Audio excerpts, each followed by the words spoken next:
చదువుకుందాము. మనకందరికీ కూడా పరిచయమైన మాట. 1 పేతురు 5వ అధ్యాయము 8వ వచనం. 1 పేతురు 5వ అధ్యాయము 8వ వచనం మనమందరము కలిపి చదువుకుందాము. పేతురు రాసిన మొదటి పత్రిక 5వ అధ్యాయము 8వ వచనం అందరము కలిసి బిగ్గరగా చదువుకుందాం. నిబ్బరమైన బుద్ధి గలవారై మెలకువగా ఉండి ఈ విరోధైన అపవాది గర్జించు సింహం వలె ఎవరిని మృంగుదురని గదపుచు తిరుగుచున్నాడు. మరొక మాట, కొరింథీయులకు రాసిన మొదటి పత్రిక 11వ అధ్యాయము. కొరింథీయులకు రాసిన మొదటి పత్రిక 11వ అధ్యాయము. కొరింథీయులకు రాసిన మొదటి పత్రిక 11వ అధ్యాయము 26 నుండి 31 వరకు మార్చి చదువుకుందాం. 26 నుండి 31 వరకు మార్చి చదువుకుందాం. మీరు ఈ రొట్టెను తిని ఈ పాత్రల నుండి త్రాగినప్పుడల్లా ప్రభువు వచ్చే వరకు ఆయన మరణమును ప్రచురించుదురు.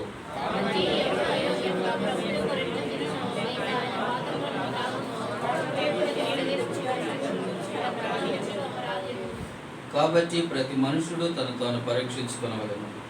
అలాగ చేసి ఆ రొట్టెను తిని ఆ పాత్రలోనిది త్రాగవలెను.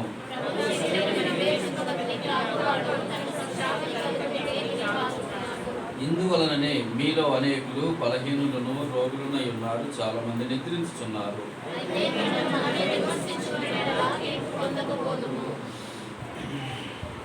ప్రభు సహాయకమై చిన్న ప్రార్థన చేసుకున్నాము.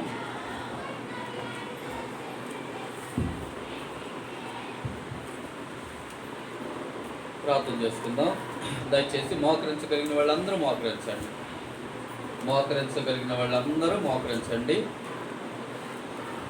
మమ్మల్ని మిక్కిలిగా ప్రేమించిన మా ప్రియ పరలోక తండ్రి, ఈ ఘనమైన అసమానమైన అద్వితీయమైన నీ నామను బట్టి నేను స్తుతిస్తున్నాను.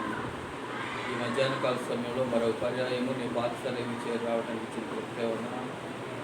నీ వాక్యలో మమ్మల్ని మేము పరీక్షించుకొని యోగ్యమైన రీతిలో పొందినట్టుగా నీవే మాకు సహాయం చేయండి.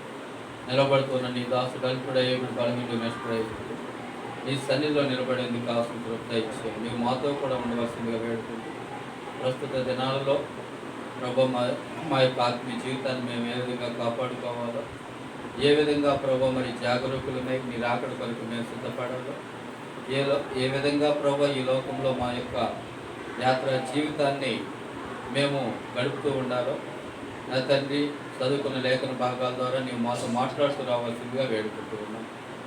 మారని మాట తప్పని దేవా నీ వందనాలు, వాగ్దానం చేసి నెరవేర్చు దేవా నీ వందనాలు. మరొక పర్యాయం నీ ప్రశస్తమైన రక్త ప్రోక్షణ కింద మమ్మల్ని మేము తెచ్చుకుంటూ ముందున్న సమయాన్ని దీవెనకరంగా మార్చమని యేసు నామమున అడిగి ప్రార్థించి వేడుకొచ్చు నాము తండ్రి, ఆమేన్.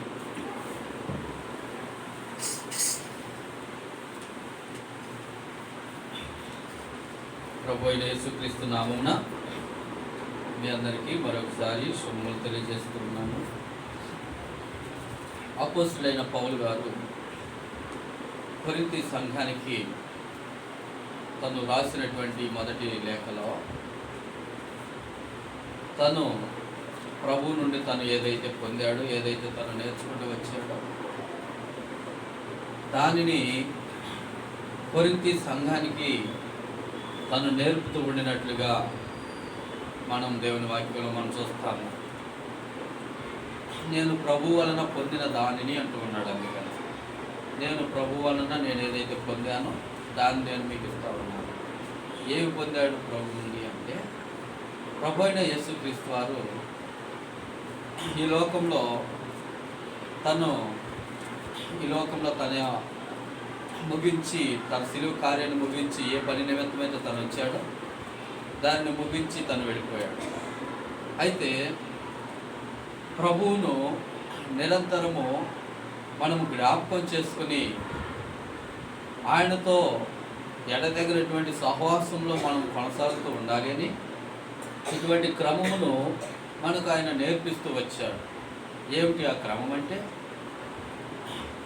దైవజనులు భక్త్ సింగ్ గారు మరి ఆయన పొందినటువంటి పరలోకపు ప్రత్యక్షత నమూనా లో భాగంగా ఆయన శరీరానికి సాదృశ్యంగా ఉన్న రొట్టె, ఆయన రక్తానికి సాదృశ్యంగా ఉన్న మరి ఆ రసంలో పాలు పంపులు పొందుట కాబట్టి మన మధ్యన ఉంచబడింది. దానిలో మనం పాలు పంపులు పొందేటప్పుడు మొట్టమొదటిగా మనము వాక్య పెరుగులో మనం పరీక్షించుకోవాలి.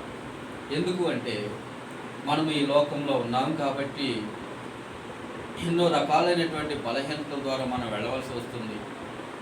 ఎన్నో రకాలుగా మనము మన యొక్క ఆత్మీయ జీవితాన్ని, మన యొక్క సాక్ష్యాన్ని ఎన్నోసార్లు కాపాడుకొనలేనటువంటి పరిస్థితుల ద్వారా మనము వెళ్ళవలసి వస్తూ ఉంటుంది. అయితే ప్రభు నమ్మదగిన దేవుడు కాబట్టి, మనల్ని పిలిచినటువంటి వాడు నమ్మదగిన దేవుడు కాబట్టి, మన యొక్క బలహీనతలు ఎరిగినటువంటి వాడు కాబట్టి మనము అటువంటి బలహీనతలోనే మనం కొనసాగి అటువంటి బలహీనతతోనే మనము మన యొక్క ఆత్మీయ జీవిత యాత్రను ముగించటము ఇష్టం లేనటువంటి ఆ ప్రభు మనలను సరిచేయాలని, మనలను తన ఏర్పాటులోనికి, తన ఉద్దేశంలోనికి, తన యొక్క ప్రణాళికలోనికి, తన యొక్క సారూప్యతలోనికి మనలను తెలుసుకోవాలి అని ప్రభు నిరంతరం కూడా మన విషయమై తన ఆత్మ ద్వారా శ్రమిస్తూ ఉన్నాడు. అయితే మనము ఆయన రక్త మాంసమును జ్ఞాపకం చేసుకునేందుకు గాను మన యొక్క బలహీనతలు మనము ఒప్పుకొని, మనం గుర్తెరిగి ఒప్పుకొని ఆయన సన్నిధిలో విడిచిపెట్టినప్పుడు ప్రభు మరలా మనలను సమకూర్చడానికి ఆయన సంసిద్ధంగా ఉంటూ ఉన్నాడు. దేవుని వాక్యంలో మనం జ్ఞాపకం చేసుకుంటూ వచ్చాము. సరైన పరీక్ష పరిశోధన లేకుండా ఆచారంగా అలవాటుగా పాల్పొంపులు పొందినట్లయితే దేవుని వాక్యంలో మనం జ్ఞాపకం చేసుకుంటూ వచ్చాం. 1 కొరింథీ 11వ అధ్యాయంలో ఇప్పటికే చాలామంది ఎలా ఉన్నారంటే బలహీనులుగా ఉన్నారు, రోగులుగా ఉన్నారు, చాలామంది నిద్రించుతూ ఉన్నారని రాయబడుతూ వచ్చింది. కాబట్టి అటువంటి స్థితిలోనికి మనం వెళ్ళకుండా మనము జాగరూకులమై, మనము ఆత్మీయమైనటువంటి మెళుకు కలిగినటువంటి వారమై మనము ఆ విందులో మనము పాల్పొంపులు పొందాలి. అపొస్తలుడైనటువంటి పేతురు రాసినటువంటి మొదటి పత్రిక 5వ అధ్యాయము 8వ వచనంలో మనకు జ్ఞాపకం, మనం చదువుకుంటూ వచ్చిన మాట, నిబ్బరమైన బుద్ధి గలవారై మెళకుగా ఉండండి. ఎందుకు అంటే మీ విరోధి అయిన అపవాది గర్జించు సింహం వలె ఎవరిని మృంగుదునా అని వెదకుచు తిరుగుచూ ఉన్నాడు. కాబట్టి ఇప్పుడు ప్రస్తుతము మనము ఎక్కడ మనం జీవిస్తూ ఉన్నామండి, ఎక్కడ మనము ఈ లోకంలో మన యొక్క యాత్రను మనం కొనసాగిస్తూ ఉన్నామంటే అపవాది సాతానుడు సింహాసనం వేసుకునేటువంటి స్థలం అంటాడు కదా ప్రకటన గ్రంథంలో.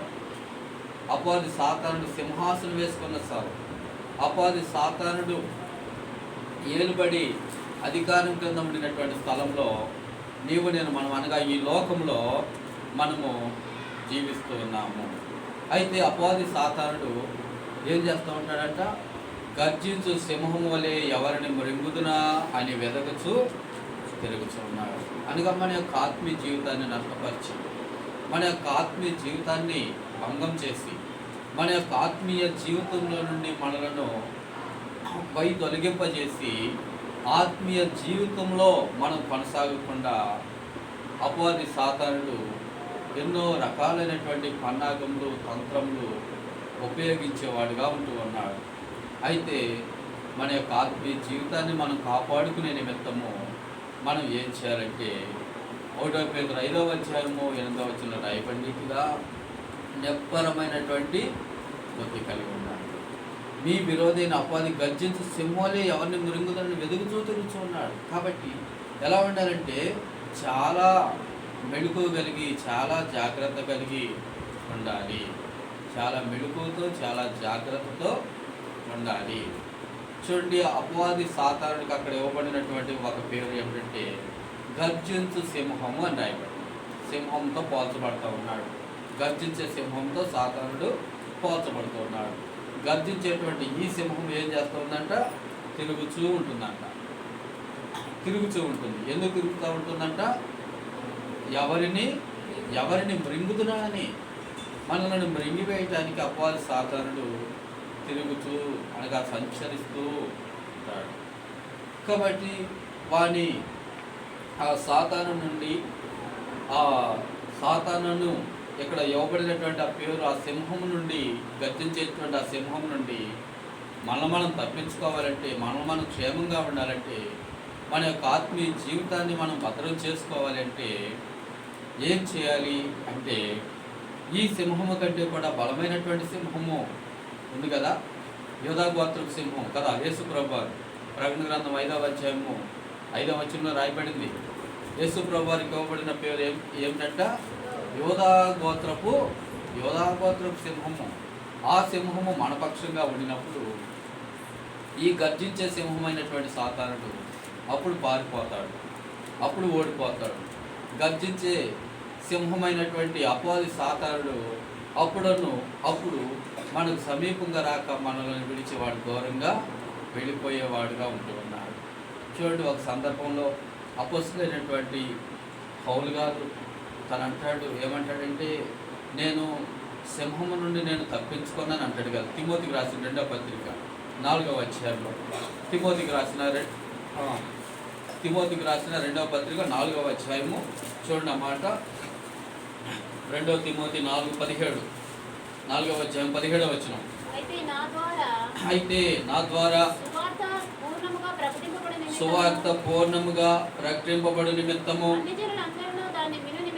అన్యజనులందరూ దాన్ని విను నిమిత్తము ప్రభు నా పక్కన నిలిచి నన్ను బలపరచును కనుక నేను సింహము నోట నుండి నేను తప్పింపబడ్డాను.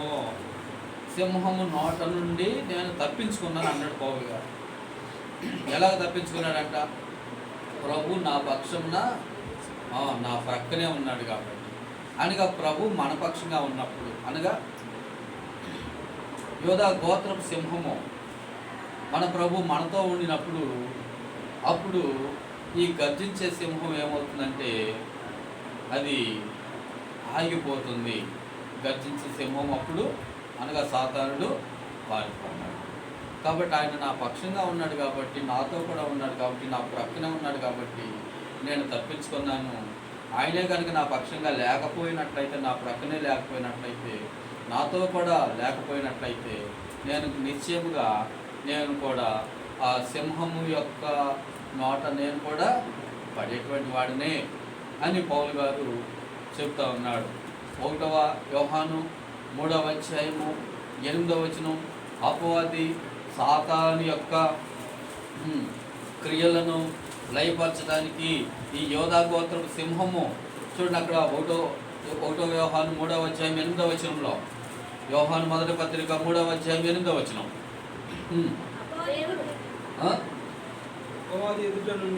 అపవాది ఎదుట నుండి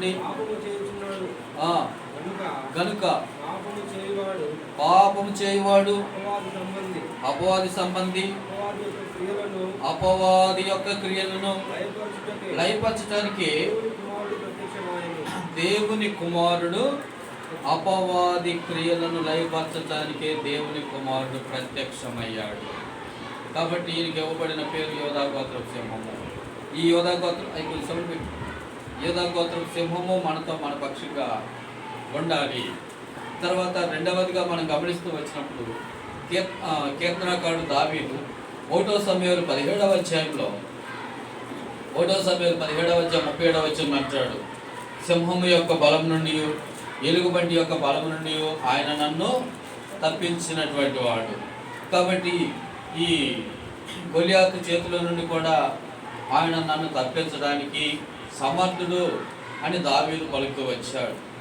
కారణం ఏమిటి అంటే, దావీదులో ఎంత నిశ్చయత, ఎంత విశ్వాసము మనము చూస్తామంటే, తనకంటే కూడా మరి ఎత్తుగా ఉన్నాడు, తనకంటే బలంగా ఉన్నాడు, తనకంటే కూడా మరి ఎన్నో ఆయుధములు తను కలిగి ఉంటూ వచ్చాడు. ఎన్నో యుద్ధములు చేశాడు, యుద్ధంలో ప్రావీణ్యం కలిగినటువంటి వాడు. అయినప్పుడు కూడా గొలియాతుతో దావీదు మాట చెబుతూ వచ్చాడు. ఏమన్నాడు? ఈ దినమున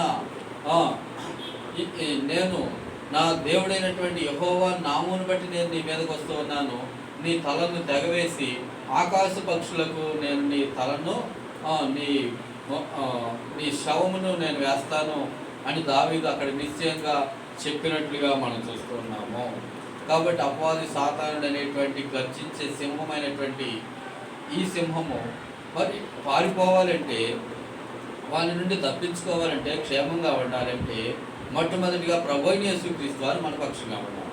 తర్వాత రెండవదిగా మన యొక్క విశ్వాసంలో లోపం అనేది ఉండకూడదు. విశ్వాసం సన్నగిలిపోకూడదు. విశ్వాసం బలహీనం కాకూడదు. చూడండి, మత్తయి సువార్త 14వ అధ్యాయంలో అపొస్తలుడైనటువంటి పేతురు తను ఏం చేస్తూ ఉన్నాడు? నీళ్ల మీద తను నడిచాడు అని మనం చూస్తాం. మత్తయి సువార్త 14వ అధ్యాయంలో నీళ్ల మీద తను నడుస్తూ వచ్చాడు. అయితే కొంత దూరం నడిచిన తర్వాత మరలా తను ఏమైపోతా ఉన్నాడు? తను నీళ్ళలో మునిగిపోతా ఉన్నాడు. మునిగిపోతా ఉండిన ఎందుకని మునిగిపోయాడు అని మనం చూస్తే ప్రభు ఉపయోగించినటువంటి మాట ఏమన్నాడు? అల్ప విశ్వాసి ఎందుకు సందేహపడ్డావు అనగా విశ్వాసం యొక్క పరిమాణము అక్కడ తగ్గిపోయిన కారణాన్ని బట్టి పేతురు మరి మునిగిపోవడానికి ఆస్కారమైనట్లుగా మనం చూస్తూ ఉన్నాము. కాబట్టి ప్రభు మనపక్షంగా ఉండాలి. తర్వాత రెండవదిగా మన యొక్క విశ్వాసం ఏం కాకూడదు? మన యొక్క విశ్వాసం బలహీనం కాకూడదు. విశ్వాసంలో మనము ముందుకు సాగిపోయే వారంగా ఉండినప్పుడు, ఎప్పుడైతే విశ్వాసంలో బలహీనమైపోతామో, ఎప్పుడైతే విశ్వాసం సన్నగిలిపోతుందో, ఎప్పుడైతే విశ్వాస పరిమాణం తగ్గిపోతుందో, వెంటనే అపవాది సాతానుడు ఏం చేస్తాడంటే మన మీదకు వస్తాడు. మనలను మృంగివేయాలని వాడు గర్జిస్తూ మన మీద దాడి చేసేవాడిగా ఉంటా ఉన్నాడు. తర్వాత మరొక మాట మనం గమనిస్తూ వచ్చినప్పుడు, ఆ సింహము నుండి మనం ఏం చేయబడాలి? అపవాది సాతానుడు అనేటువంటి ఆ సింహం నుండి మనం ఎప్పుడు తప్పించుకోగలుగుతాము అంటే దాని నోరు మూసివేయబడినప్పుడు మాత్రమే కదండి. దాని నోరు మూసివేయబడినప్పుడు దానియేలు గ్రంథంలో మనం చూస్తాం. దానియేలు గ్రంథం 6వ అధ్యాయము 22వ వచనంలో, దానియేలు గ్రంథం 6వ అధ్యాయం 22వ వచనంలో ఏమంటున్నాడు? రాజా, నేను నీ దృష్టికి నేను నిర్దోషినిగా నేను కనబడ్డాను కాబట్టి 6వ అధ్యాయం 22 దానియేలు, నేను నా దేవుని దృష్టికి నిర్దోషినిగా కనబడితిని కనుక ఆయన తన దూతనంపించి సింహములు నాకు ఏ హానియు చేయకుండా వాటి నోళ్ళు మోయించెను. వాటి నోళ్ళు మోయించాడు. ఎవరు మోయించారు? దేవుడే మోయించాడు. వాటి నోళ్ళు మోయించాడు అని దానియేలు స్పష్టంగా తెలియజేస్తా ఉన్నాడు. కాబట్టి మన ఆత్మీయ జీవితాన్ని నష్టపరిచేది ఏదైనప్పటికీ కూడా, మన ఆత్మీయ జీవితాన్ని మృంగివేసే సింహం ఏదైనప్పటికీ కూడా, మన యొక్క ఆత్మీయ జీవితాన్ని భ్రష్టు పట్టించి మనల్ని బలహీనపరిచేది ఏదైనప్పటికీ కూడా, కాబట్టి దేవుడే దానిని ఆపివేస్తాడు. దేవుడే దానిని నిలిపివేస్తాడు. దేవుడే ఆ సింహం యొక్క నోటిని ఏం చేశాడంట? మూసివేశాడు అని దేవుని వాక్యంలో మనము చూడగలుగుతున్నాము. అపొస్తలుడైనటువంటి పౌలు గారు ఎఫెసీయులకు రాసిన పత్రిక 5వ అధ్యాయం 27వ వచనంలో, ఎఫెసీయులకు రాసిన పత్రిక 5వ అధ్యాయము 4:27 చూడండి మాట. ఎఫెసీయులకు రాసిన పత్రిక 4:27 అపవాదికి చోటియకుడి దొంగిలవాడు ఇక మీద దొంగలక అక్కర గలవానికి పంచిపెట్టుటకు వీలు కలుగు నిమిత్తము తన చేతులతో మంచి పని చేసి కష్టపడవలను. కాబట్టి ఇక్కడ ఏమంటాడంటే అపొస్తలుడైనటువంటి పౌలు గారు, అపవాదికి మీరు చోటు పెట్టవద్దు, చోటు ఇవ్వవద్దు, అపవాదికి మీరు అవకాశం ఇవ్వవద్దు.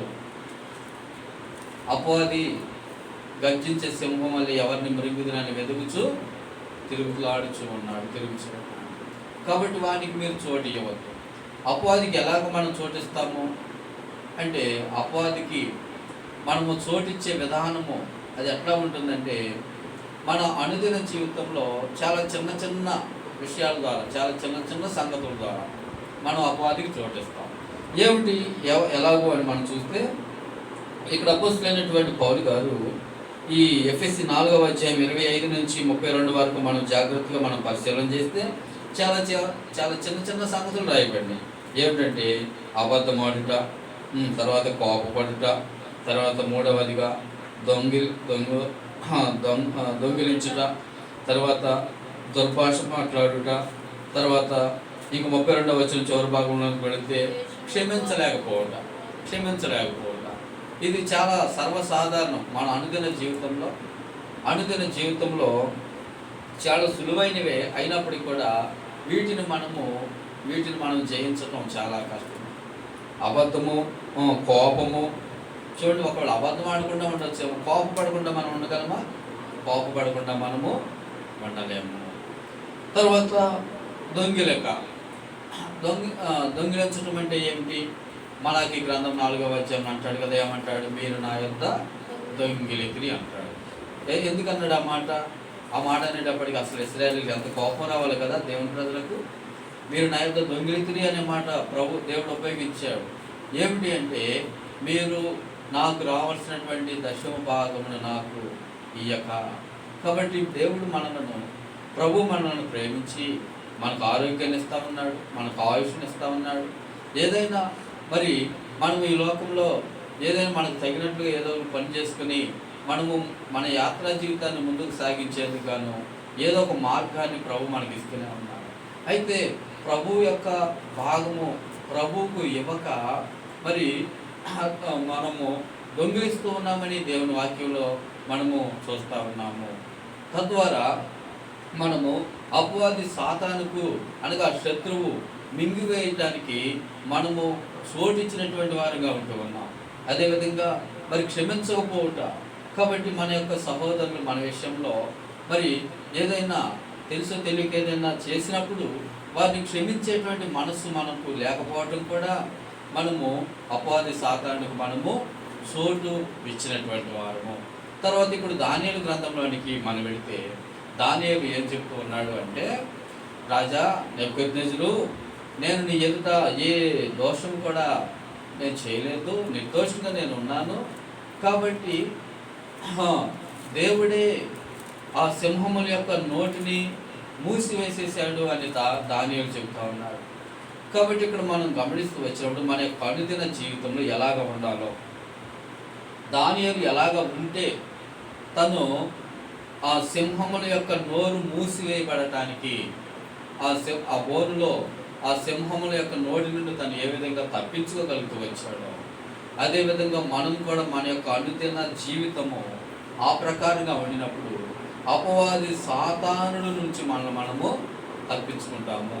చూడండి, దానియేలు యొక్క జీవితంలో అనుదినము తను తప్పక మరి తను నిర్వర్తించినటువంటి కార్యక్రమములు ఏమిటి అని మనం చూస్తే, చూడండి దానియేలు గ్రంథము 6వ అధ్యాయంలో, దానియేలు గ్రంథము 6వ అధ్యాయము,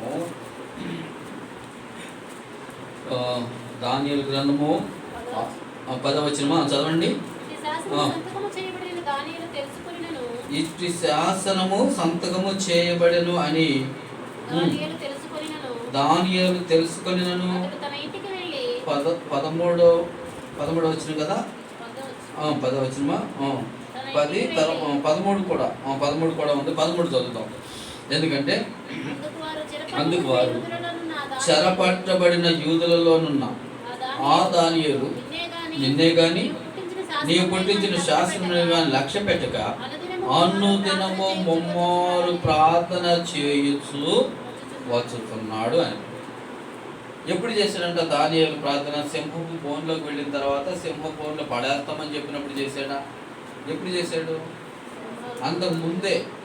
అనగా దానియేలు యొక్క జీవితంలో ఈ ప్రార్థన అనేది తను ఎలా ఉందంటే తను వాడుకగా ఉంది. ప్రార్థన అనేది దానియేలు యొక్క జీవితంలో ఎలా ఉందంట? వాడుకగా ఉంది.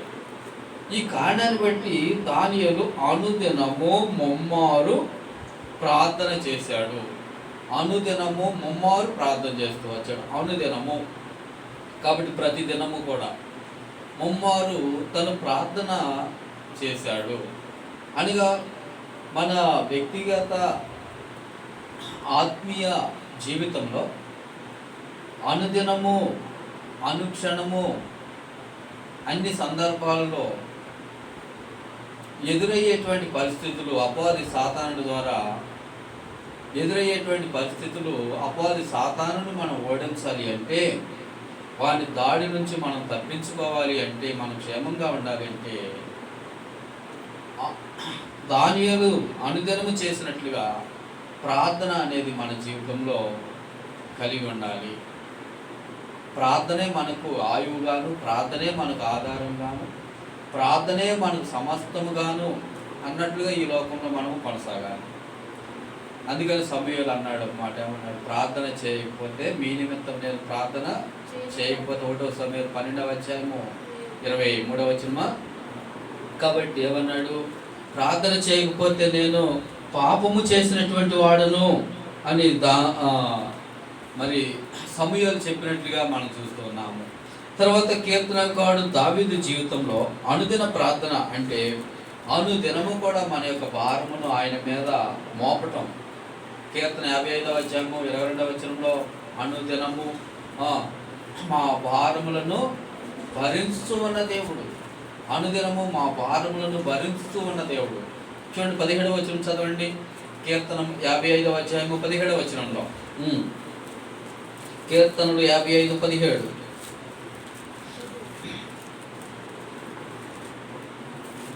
లేదా బైబిల్లో 55:17.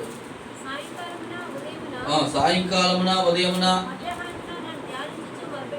మధ్యాహ్నమున నేను ధ్యానించుచు మొరపెట్టుకొందును, ఆయన నా ప్రార్థన ఆలకించి ఉన్నాడు. ఎప్పుడు చేశాడంట దావీదు ప్రార్థన? ఉదయం చేశాడు, మధ్యాహ్నం చేశాడు, సాయంకాలం చేశాడు. ఉదయం చేశాడు, మధ్యాహ్నం చేశాడు, సాయంకాలం చేశాడు. చూడండి, దావీదు రాజు అయితే అసలు ఎంత సమయం దావీదు ఎక్కడి నుంచి వచ్చిందండి? విస్తారమైనటువంటి బాధ్యతలు గల దావీదు కదా, మనకు అర్థమవుతా ఉంది. ఇన్ని బాధ్యతలు తనకు ఉండినప్పటికీ కూడా ఉదయం పాటు ప్రార్థన చేసుకుంటున్నాడంట, మధ్యాహ్నం చేసుకుంటున్నాడంట, సాయంకాలం చేసుకుంటున్నాడు. ఈరోజు బైబిల్ చదువుకుని ప్రార్థన చేసుకోవాలని వాళ్ళు ఎంతమంది ఉన్నారు ఇక్కడ? ఈరోజు ప్రార్థన బైబిల్ చదువుకోలేదు, ప్రార్థన చేసుకోలేదు అన్నవాళ్ళు దయచేసి ఒకసారి మీ చేయి చూపించండి. ఈరోజు ప్రార్థనతో దినాన్ని నేను ఆరంభించలేదు. మీరందరూ చదువుకున్నారయ్యా?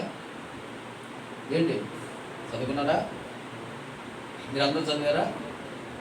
అందరు బైబిల్ ప్రార్థనతోనే, వాక్యంతోనే దినమును ఆరంభించారా? అయితే చాలా మంచిది, సంతోషము. దేవుడు మిమ్మల్ని సమృద్ధిగా మిమ్మల్ని ఆశీర్వదించును గాక. దేవుని వాక్యంలో మనం గమనిస్తూ వచ్చినప్పుడు, సరే ఉదయం చేశాడు, మధ్యాహ్నం చేశాడు, సాయంకాలం కూడా చేశాడు దావీదు మహారాజు ప్రార్థన. మరి రాత్రికాల సమయంలో పడుకున్నాడా? కీర్తన 6వ అధ్యాయం 6వ వచనంలో ఏమంటాడు చూడండి. కీర్తనలో 6వ అధ్యాయం 6వ వచనం, నేను మూలుగుచు అలసి ఉన్నాను, ప్రతి రాత్రియు కన్నీళ్లు విడుచుచు నా పరుపును నేను తేలజేయచ్చు ఉన్నాను. కాబట్టి ప్రతి రాత్రి కూడా తను ఏం చేస్తూ ఉన్నాడంటే కన్నీటి ప్రార్థన చేస్తూ ఉన్నాడు. అసలు ఒక్కోసారి ఆలోచన చేస్తే ఏమనిపిస్తుందంటే, దావీదు మహారాజుకి అసలు ఇంత ప్రార్థన తనకు అవసరమా, తనకేం తక్కువని? ఏమండి, దావీదుకు ఒక మహారాజు అయ్యుండి, చక్రవర్తి అయ్యుండి, ఎంతో సైన్యము బలగము తనకుండి, ఎంతో జ్ఞానం ఉండి, తర్వాత ఎన్నో బాధ్యతలు తనకున్నాయి. ఏది కూడా తనకు తక్కువ లేదు. ధైర్యానికి ధైర్యం ఉంది, సింహపు గుండి కలిగినటువంటి వాడు, దేన్నైనా ఎదుర్కొనగలిగినటువంటి వాడు, విశ్వాసం ఉంది. ఇంత దావీదులో ఇన్ని శ్రేష్టమైనటువంటి సుగుణాలు తనలో ఉండినప్పటికీ కూడా తను దేనిని అశ్రద్ధ చేయటం లేదు అంటే ప్రార్థనను తను అశ్రద్ధ చేయటం లేదు. కాబట్టి ప్రార్థనే నాకు సర్వస్వం అనుకుంటూ ఉన్నాడు. ఉదయం లేస్తూ ఉన్నాడు, మనసు మీద నుంచి దిగుతూ ఉండగానే తను ప్రార్థనతో ఆరంభించుకుంటూ ఉన్నాడు. తర్వాత మధ్యాహ్న కాల సమయంలో మరి తను కొంచెం ఏదైనా ఖాళీ దొరికితే మళ్ళా ప్రార్థన చేసుకుంటూ ఉన్నాడు. మళ్ళా సాయంకాలం మళ్ళా ప్రార్థన చేసుకుంటూ ఉన్నాడు. తర్వాత మంచం పడుకోవడానికి తను వెళ్తూ ఉంటే తను ఏదో మరి అలసిపోయి ఆ విధంగా పడుకోవటం లేదు, కానీ తను ఏం చేస్తా ఉన్నాడంటే తను కన్నీరు కార్చిన తర్వాతనే తను నిద్రకు తను ఉపక్రమిస్తూ ఉన్నాడు. చూడండి, ఒక మంచి స్థాయిలో ఉండినటువంటి ఈ వ్యక్తే, ఈ మనుషుడే లేకుంటే ఈ రాజే ఎంతగా ప్రార్థన విషయంలో ఎంత శ్రద్ధ తను కలిగి ఉంటే, మరి నీవు నేను మనము ఇంకా ఎంత శ్రద్ధ కలిగి ఉండాలి, ఎంత ప్రార్థన మనకు అవసరమో. మన వ్యక్తిగతంగా ఆత్మీయ జీవితానికి, మన కుటుంబాలు కట్టుబడి నిమిత్తము, కుటుంబంలో రక్షణ లేని వారి నిమిత్తం, వారి క్షేమం నిమిత్తము. కాబట్టి మనకి ఇంకా ప్రార్థన ఎంత మనకు అవసరము, ప్రార్థన యొక్క ప్రాముఖ్యతను మనము ఎరిగినటువంటి వారమై ఉండాలి. ప్రార్థన యొక్క సమయము, ప్రార్థనకు తప్పకుండా ఆ సమయాన్ని ప్రార్థనకు కేటాయించాలి. ప్రార్థన సమయం అనేది ప్రత్యేక ఆ సమయం ప్రార్థనకు ఉండిపోవాలి, దాన్ని నెరవేర్చాలి. కాబట్టి ఇక్కడ దానియేలు ఏం చేయబడుతూ ఉన్నాడంటే సింహముల యొక్క నోటి నుండి తను తప్పించబడ్డాడు. కారణం ఏమిటి అని మనం చూస్తే సింహముల యొక్క నోటిని దేవుడే మూసివేసేసాడు. ఎందుకని మూసివేసేసాడు? దానియేలులో ఏం చూశాడు దేవుడు? ఏం చూడబట్టి తను మూసివేసేసాడు? సింహములకు ఆజ్ఞాపించకుండా సింహములకు, ఓ సింహములారా, ఇదిగో ఇక్కడ అనుదినము నా మీద ఆధారపడుతూ తన యొక్క భారమును నా మీద వేస్తూ అనుదినము మానక ముమ్మారు ప్రార్థన చేయించుడినటువంటి ఈ దానియేలు విషయంలో మీరు జాగ్రత్తగా ఉండాలి అని సింహములకు దేవుడే ఆజ్ఞాపిస్తూ వచ్చాడు. అందుకని అవి ఏం చేసుకుని అంట, వాటి నోరు మూసుకొని మెదలకుండా పడి ఉన్నాయి. వాటి నోరు మూసుకొని మెదలకుండా పడి ఉన్నాయి. అమ్మో, దానియేలు మీదకి వెళితే ఇంకేమైనా ఉందా? దానియేలు పక్షంగా సింహం ఉంది, యోధాగోత్రపు సింహం ఉంది. దానియేలు పక్షంగా దానియేలు సేవించే దేవుడు ఉన్నాడు అని విధంగా సింహములు తెలుసుకుని దావీదు మీద, దానియేలు మీదకు అవి రావటం మానివేసినాయి. తర్వాత రెండవదిగా మనం చూస్తే దానియేలు గ్రంథము 6వ అధ్యాయము, దానియేలు గ్రంథము 6వ అధ్యాయము చూడండి ఒక మాట. అనుదినము నెబుకద్నెజరు అంటాడు, అనుదినము నీవు తప్పక సేవించు ఉన్న నీ దేవుడు. ఎన్నో వచనం? దానియేలు గ్రంథం 6వ అధ్యాయము, దానియేలు గ్రంథం 6వ అధ్యాయము 16వ వచనమా చదవండి. 16వ వచనం. అంతటా రాజు ఆజ్ఞేయగా బంట్రోతులు దానియేలును పట్టుకొని పోయి సింహముల గుహలో పడద్రోయగా రాజు, నీవు అనుదినము తప్పక సేవించు ఉన్న నీ దేవుడే నిన్ను రక్షించునని దానియేలుతో చెప్పాను. కాబట్టి ఇక్కడ ఒక రాజు దానియేలుతో చెప్తా ఉన్నాడు. ఏమంటా ఉన్నాడంటే, దానియేలు, నేను నిన్ను చూస్తూ ఉన్నాను, దానియేలు నేను నిన్ను గమనిస్తూ ఉన్నానయ్యా, నీవు అనుదినము నీవు ప్రార్థన చేస్తూ ఉన్నావు, నీ సంగతి నాకు తెలుసు. తర్వాత రెండవదిగా నీవు అనుదినము తప్పక నీవు సేవిస్తూ ఉన్నవే నీ దేవుడు, నీవు సేవిస్తూ ఉండినటువంటి నీ దేవుడే నిన్ను ఈ సింహముల నోట పడకుండా నిన్ను ఆయన తప్పించి ఆయన నిన్ను రక్షిస్తాడు. అనగా దానియేలు జీవితంలో సింహముల యొక్క బారి నుండి తను తప్పించుకోవటానికి మరొక కారణం ఏమిటంటే అనుదినము తప్పక సేవిస్తూ ఉన్న దేవుడు, అనుదినము ప్రార్థన చేసిన దేవుడు. దానియేలు అనుదినము సేవిస్తూ ఉండినటువంటి దానియేలు. అనుదినము సేవించటం అంటే ఎట్లాగ సేవించాలి? ఈ లోకంలో దేవుని ఎలాగ సేవించాలి మనము? చూడండి, కీర్తనలు 2వ అధ్యాయము, కీర్తనలు 2వ అధ్యాయం 11వ వచనంలో, కీర్తనలు 2వ అధ్యాయము 11వ వచనం. భయభక్తులు కలిగి యెహోవాను సేవించుడి, గడగడ వణుకుచు. కాబట్టి భయభక్తులు కలిగి ఆయనను సేవించటం, దేవుని సేవించడం అంటే ఏమిటి? ఎట్లా సేవించాలంట? భయముతో సేవించాలి, భయంతో సేవించాలి. భయం అంటే ఏంటి? గత వారం చెప్పుకుంటారు, ఏమని చెప్పుకుంటారు? ఆరాధన ఎన్ని గంటలుగా చెప్పారు? ఆరాధన ఎన్ని గంటలుగా చెప్పారు? 10:30 చెప్పారా? చాలా చిన్న చిన్న విషయాలే. ఏమంటే మన ఆత్మీయ జీవితంలో మనం నష్టపోవడానికి చాలా చిన్న చిన్న విషయాలే. 10:30కి ఆరాధన చెప్పారు, 10:30కి ఆరాధన అని చెప్తే మనము రాలేకపోవడం అంటే ఎన్నో ఈ లోకంలో మనం ఉన్నాం కాబట్టి ఎన్నో బాధ్యతలు ఉంటాయి, పనులు ఉంటాయి, తర్వాత ఎన్నో వాటిని మనం ముగించుకుని మన దేవుని సన్నిధికి రావాలి. అయితే వాటన్నిటినీ చేసుకోవాలి. అదే సమయంలో చూడండి, ఒక ఆఫీస్కి వెళ్ళాలంటే మన టయానికి వెళ్తాం, ఏదైనా బస్సు ఎక్కాలంటే ఊరికి వెళ్ళాలంటే మన టయానికి చేరుకుంటాం, రైల్వే స్టేషన్కి వెళ్ళాలంటే టయానికి చేరుకుంటాం. అన్నీ మనము టైం ప్రకారంగా మనం చేస్తాం.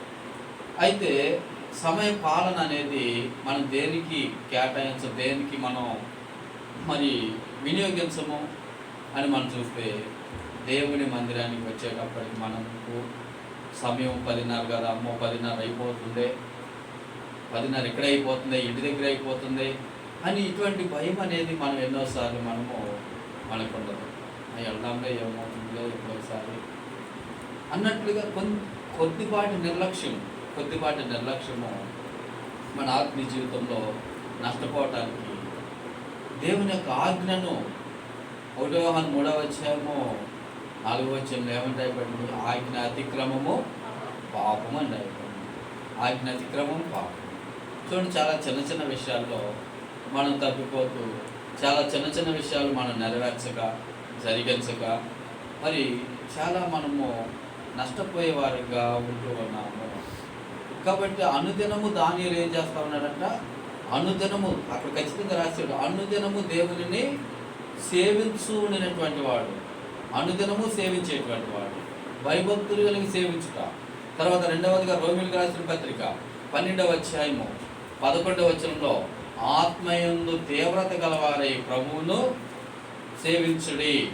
రోమ 12వ అధ్యాయము 11వ వచనంలో తీవ్రత కలిగి ప్రభువును సేవించుట. తర్వాత మూడవది ఎలా సేవించాలంట, ఆయనకు ఇష్టలుగా. హెబ్రీయులకు రాసిన పత్రిక 13వ అధ్యాయము చూడండి అన్నమాట.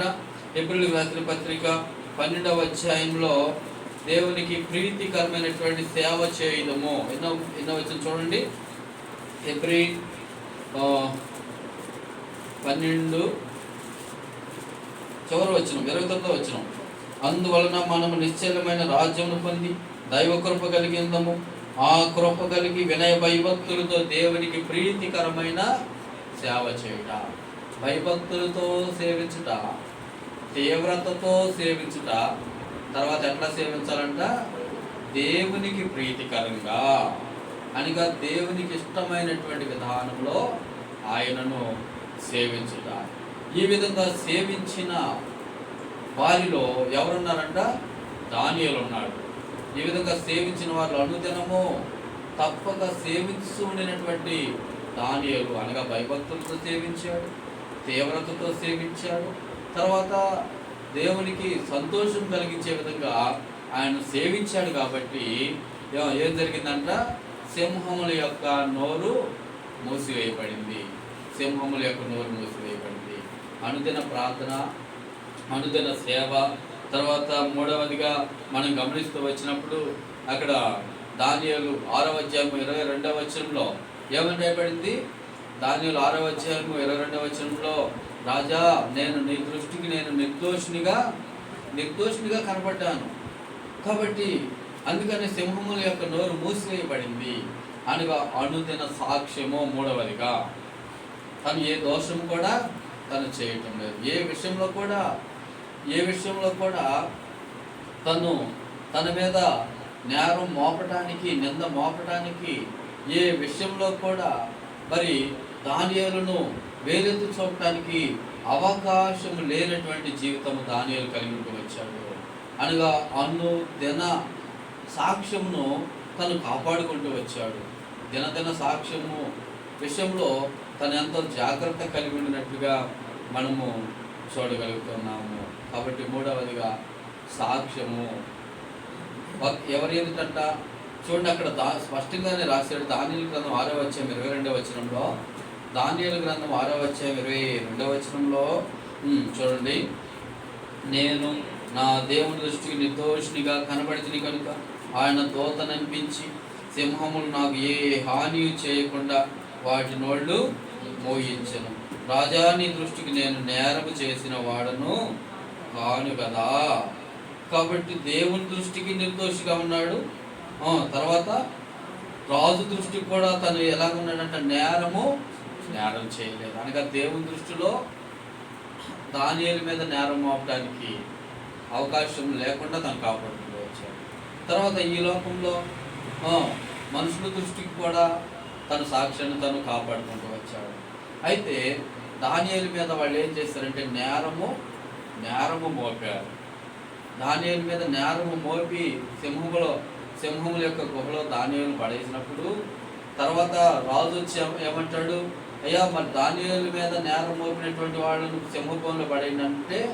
అక్కడ ఏం జరిగిందంటే ఇంకా వారు ఆ గుహ యొక్క అడుగు భాగమునకు చేరకమునిపే సింహములు వారిని నోరు తెరిచి వారిని మృంగి వారి ఎముకలు సైతము పగలగొరికినట్లుగా మనం చూస్తాము. అక్కడ రాయబడింది అన్నమాట దానియేలు గ్రంథంలో. నింద ఎవరైతే మోపారో చూడండి 24వ వచనంలో, రాజు ఆజ్ఞయ్యగా దానియేలు మీద నింద మోపిన మనుషులను వారు తోడుకుని వచ్చి సింహముల గుహలో పడద్రోసిరి. వారిని, వారి కుమారులను, వారి భార్యలను పడద్రోసిరి. వారి గుహ అడుగునకు రాకమునిపే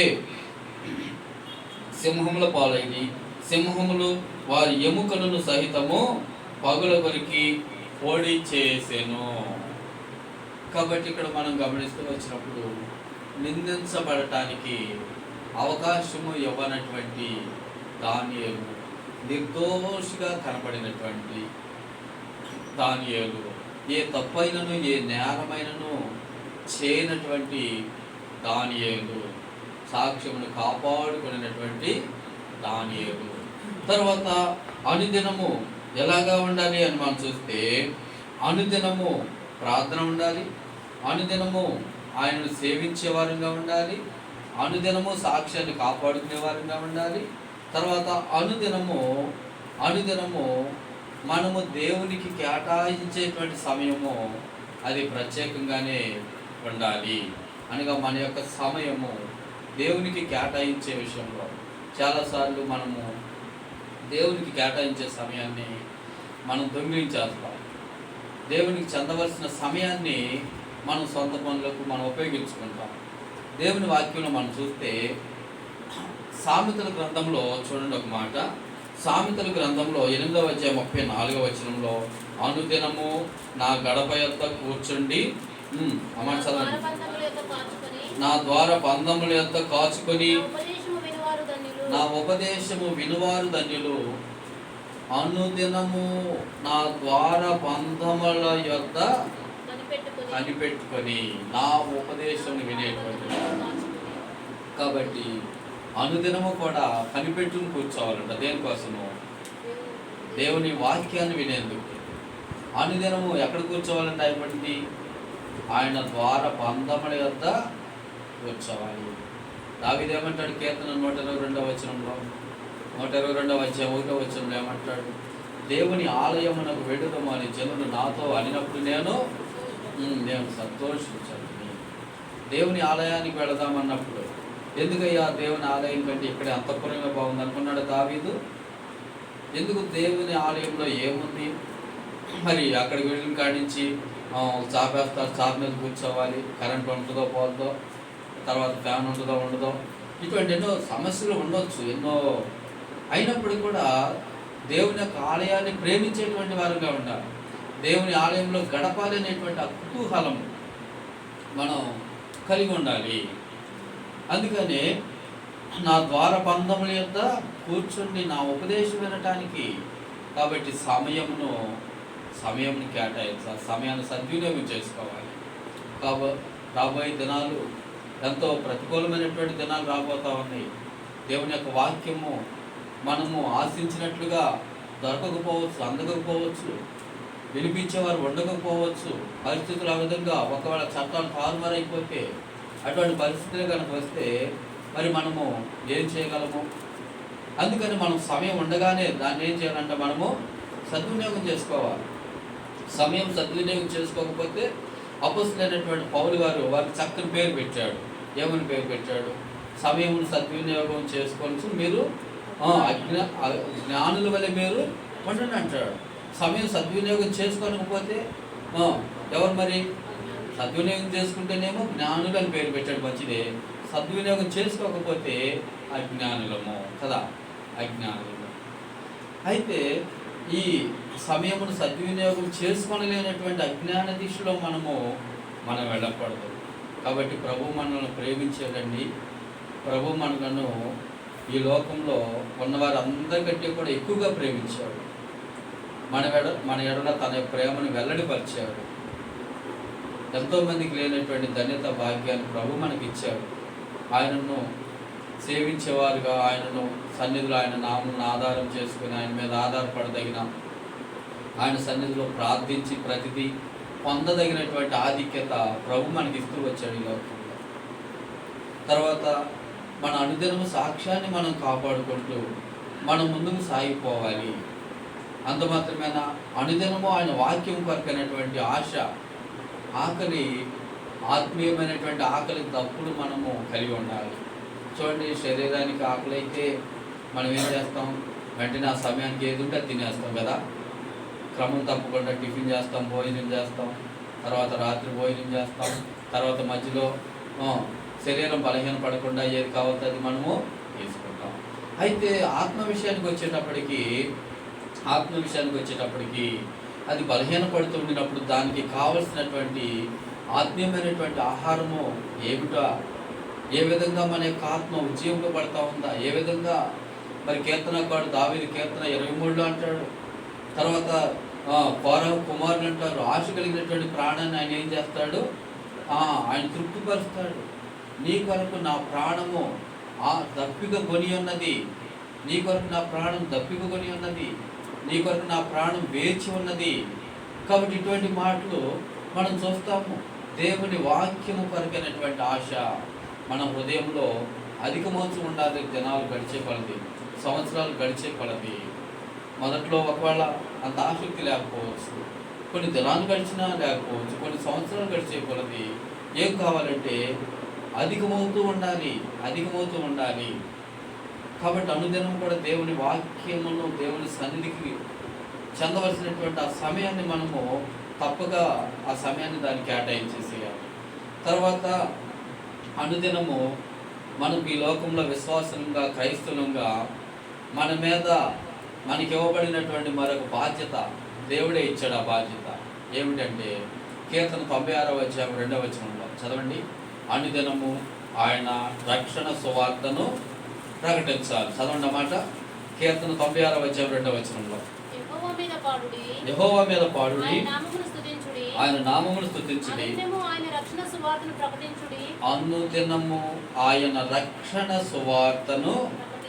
ప్రకటించాలి. అనుదినము ప్రార్థించాలి, అనుదినము సేవించాలి, అనుదినము సాక్ష్యాన్ని కాపాడుకోవాలి. తర్వాత అనుదినము కూడా ఆయన సమయం ఆయనకి ఇవ్వాలి. అనుదినము కూడా రక్షణ సువార్తను ప్రకటించాలి. ఎక్కడ ప్రకటించాలి అంటే ఉదయకాల సమయంలో మనం లేచిన దగ్గర నుండి మనకు ఎంతోమంది పరిచయం అవుతూ ఉంటారు. ఎంతోమంది మనకు పరిచయం అవుతూ ఉంటారు కదా. ఎంతోమందిని మనం కలుసుకుంటాం. అయితే ఆ సమయంలో దేవుడిని వారికి పరిచయం చేయాలి. మనం ఏ దేవుడిని అయితే దేవుడిగా మనం కలిగి ఉన్నామో అటువంటి సర్వసత్యంలోనికి నడిపించవలసినటువంటి ఆ బాధ్యత ప్రభు మన మీద ఉంచుతూ వచ్చాడు. కాబట్టి అనుదినం కూడా ఏం చేయాలంటే ఆయన రక్షణ సువార్తను మనము ప్రకటించే వారంగా ఉండాలి. కాబట్టి అనుదినము మనము మనం పాటించవలసినటువంటి ఈ నియమాలు మనం పాటించినప్పుడు దానియేలు సింహం యొక్క నోటి నుండి తను ఏం చేయబడుతూ వచ్చాడంటే తప్పించుకున్నాడు. కాబట్టి మనం కూడా ఏం చేయాలి? మనం కూడా అపవాది సాతాను ఆ శత్రు ఆ సింహము నుండి మనము తప్పించుకోవాలంటే మనం కూడా దానియేలుకు వలె, మనం కూడా దావీదుకు వలె, మనం కూడా అపొస్తలులైనటువంటి పౌలు చెప్పినట్లుగా ఆయన నా ప్రక్కన ఉండి నా పక్షంగా ఉన్నాడు అని ధైర్యంగా మనం చెప్పగలిగినటువంటి వారమై ఉండాలి. తర్వాత చివరిగా ఆ మాట మనం చదువుకుని మనము ఇందులోని మనం ప్రవేశిస్తాము. 1వ పేతురు 5వ అధ్యాయం 8వ వచనంలో, 1వ పేతురు 5వ అధ్యాయము 8వ వచనం అందరం కలిసి చదువుకుందాము. అందరం కలిసి, నిబ్బరమైన బుద్ధి గలవారై మెలకువగా ఉండుడి, మీ విరోధైన అపవాది గర్జించు సింహం వలె ఎవరిని మృంగుదునా అని వెదకుచు తిరుగుచూ ఉన్నాడు. కాబట్టి ముఖ్యంగా ఈ చివరి దినాల్లో, అంత్య దినాల్లో, అపాయకరమైనటువంటి దుర్దినాల్లో అతి సులువుగానే ఆత్మీయ జీవితంలో నష్టపోవటానికి అన్ని వెసులుబాట్లు కలిగినటువంటి ఈ లోకంలో మనం జీవిస్తూ ఉన్నాము. కాబట్టి ముఖ్యంగా యవనస్తులు చాలా జాగ్రత్తగా ఉండాలి. ఉంటే స్కూల్లో ఉండాలి, లేకపోతే దేవుని మందిరంలో దేవుని పనుల మీద వారి శ్రద్ధ కలిగి ఉండాలి. తర్వాత అంత మాత్రమే కాదు, ఇంకా అందరూ యవనస్తులనే ఉంది. యోహానుతో దేవుడు ప్రభువు చెప్పాడు కదా, ఏమని చెప్పాడు? అయ్యా, నీకు ఇష్టం కాని చోటికి, నీకు ఓపిక ఉన్నప్పుడు నీ ఇష్టం వచ్చిన చోటికి నువ్వు వెళ్ళావు, తర్వాత నీవు వృద్ధాప్యంలోకి వచ్చిన తర్వాత నీకు ఇష్టం కానటువంటి చోటికి నిన్ను మోసుకొని పోతారు. కాబట్టి నీ ఇష్టాన్ని నెరవేర్చుకోవడానికి నీకు ఇంకా అవకాశము ఉండదు. కాబట్టి వృద్ధాప్యంలో ఉన్నవారైతేనేమి, యవన కాలంలో ఉన్నవారైతేనేమి, మధ్య వయసులో ఉన్నవారైతేనేమి, చిన్నపిల్లలు అయితేనేమి, ప్రతి ఒక్కరు కూడా ఈ చివరి దినాల్లో ఎంతో మెడుకు కలిగి ఉండాలి, జాగ్రత్త కలిగి ఉండాలి. వ్యక్తిగత విశ్వాస జీవితాన్ని కాపాడుకోవాలి. తర్వాత కుటుంబాల పక్షంగా ఆ కుటుంబంలో కుటుంబ ఆత్మీయ జీవితాలను మనము కాపాడుకునే వారంగా ఉండాలి. తర్వాత సంఘ సాక్ష్యము, సంఘం విషయంలో కూడా మనము మన యొక్క బాధ్యత మనం నెరవేర్చే వారంగా ఉండాలి. సంఘంలో మనం కట్టబడాలి. మనము ఈ లోకంలో ఎవరమంటే మనలను ఆయన తనకు ఆలయంగా మనల్ని ఆయన చేసుకుంటూ వచ్చాడు. కాబట్టి ఆయన నామానికి మహిమకరంగా మనం జీవించాలి. ఆయన మన మీద ఉంచినటువంటి ఆ బాధ్యతలు మనం నెరవేర్చుకునే వారంగా ఉండాలి. దేవుని వాక్యంలో ఏదైతే రాయబడియో ఆజ్ఞలను మనము మరి నెరవేర్చే దిశలో మనం వెళ్ళినప్పుడు అప్పుడు వ్యక్తిగతంగా మనము, మన కుటుంబాలు, మన సంఘము దీవించబడి, ఆశీర్వదించబడి రానున్న దినాల్లో ఆయన నామానికి మహిమకరంగా ఎత్తబడేటువంటి సంఘంగా, మహిమ కలిగినటువంటి ఆ సంఘంలో మనము చోటును దక్కించుకునే వారంగా మనం ఉంటున్నాము. ఆ ప్రకారంగా ప్రభు మనకు సహాయం చేయను గాక. రండి ప్రార్థన చేసుకుందాము దయచేసి.